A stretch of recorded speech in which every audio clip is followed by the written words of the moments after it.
Saudara-saudari terkasih, apakah saudara sudah memulai hari ini dengan penuh sukacita dan punya niat untuk berbuat baik meskipun kecil? Semoga Tuhan memberkati niat baik saudara. Mari kita hidup sepenuhnya, karena hidup itu luar biasa. Saya seringkali mendampingi anak-anak muda di dalam retret, dan senang sekali ketika menyaksikan mereka berubah, mengalami pertobatan, dan punya niat-niat untuk membaharui diri, membaharui relasinya dengan orang tua, dengan keluarga, dengan siapa saja. Demikian juga saya mendampingi banyak retret umum. Ada yang orang tua, ada yang istri, ada yang suami, dan sama ketika menyaksikan mereka bertumbuh dan kemudian berniat mengubah mindset mereka, rasanya senang sekali. Tapi ada satu hal yang umum di antara anak muda maupun orang tua, entah istri, entah suami, yaitu bahwa sebetulnya mereka selama ini mempunyai mindset yang keliru. Mempunyai cara berpikir yang kurang tepat. Lalu kemudian ketika disadarkan, ada perspektif lain, berubah mindset-nya. Dan itu mengubah segalanya.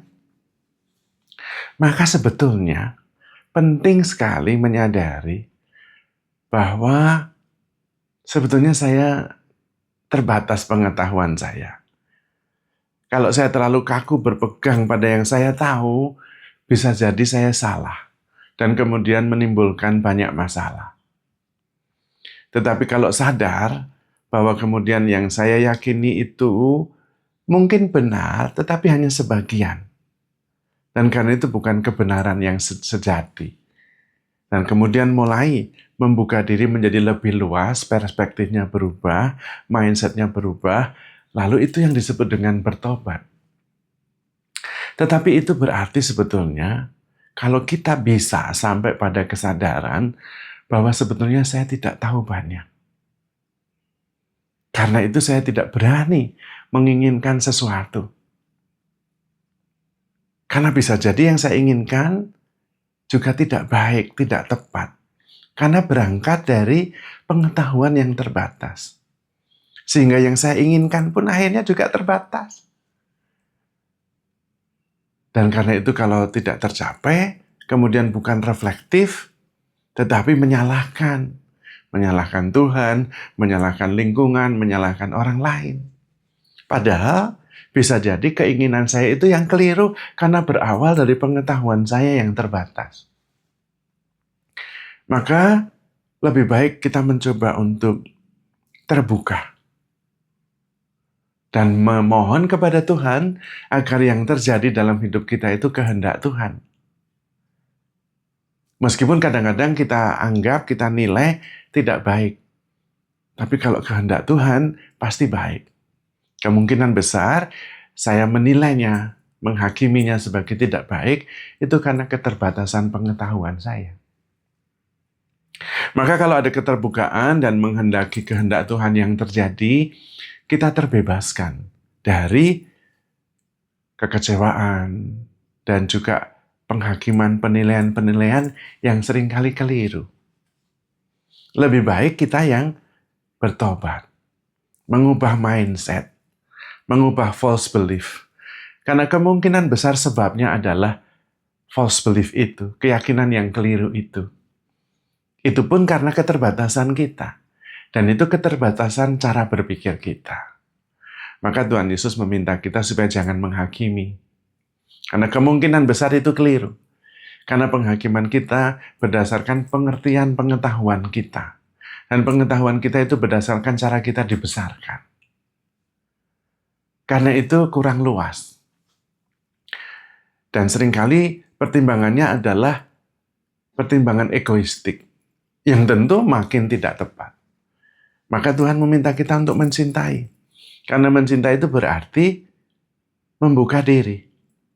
Percaya segala sesuatu, mengharapkan segala sesuatu, dan sabar menanggung segala sesuatu.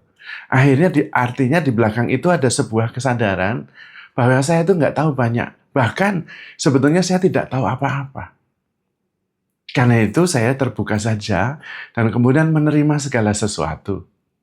Tidak cepat-cepat menghakimi, karena penghakiman itu kemudian bisa menghambat untuk menerima, menghargai, dan mencintai. Maka daripada menghakimi, kemudian tidak mempunyai waktu dan kesempatan dan energi untuk mencintai, lebih baik mencintai. Sehingga kita tidak punya waktu, tidak punya energi untuk menghakimi.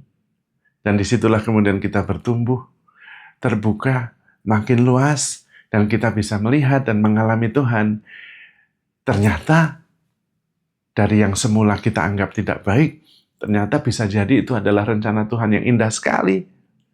Karena itu yang terdahulu bisa menjadi yang terakhir, terakhir bisa menjadi yang terdahulu. Menghakimi pada saat tertentu,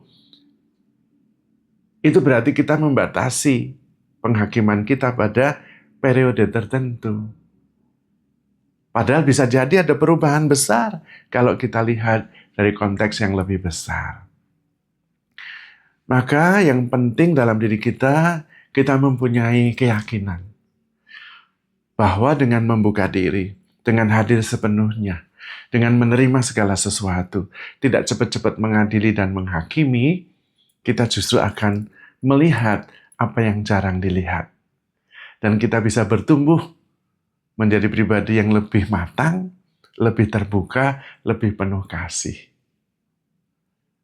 Disitulah kemudian kita mengalami Tuhan sendiri yang menuntun kita dan tidak pernah menyerah membimbing kita. Yang dibutuhkan dari pihak kita adalah keterbukaan dan kesadaran bahwa kita tidak tahu banyak. Kalau tidak mau mengatakan bahwa sebetulnya yang kita ketahui itu banyak salahnya. Nah, kalau sudah seperti itu, kita kemudian mempunyai sikap yang lebih terbuka, lebih rendah hati, lebih berani menerima segala sesuatu, dan sabar menanggung segala sesuatu. Dari situlah terjadi pertumbuhan, terjadilah perubahan, terjadilah pertobatan, dan hidup lebih ringan, lebih penuh syukur, dan penuh sukacita. Maka saudara-saudari terkasih, handle yourself with care, because you are loved. Tuhan memberkati.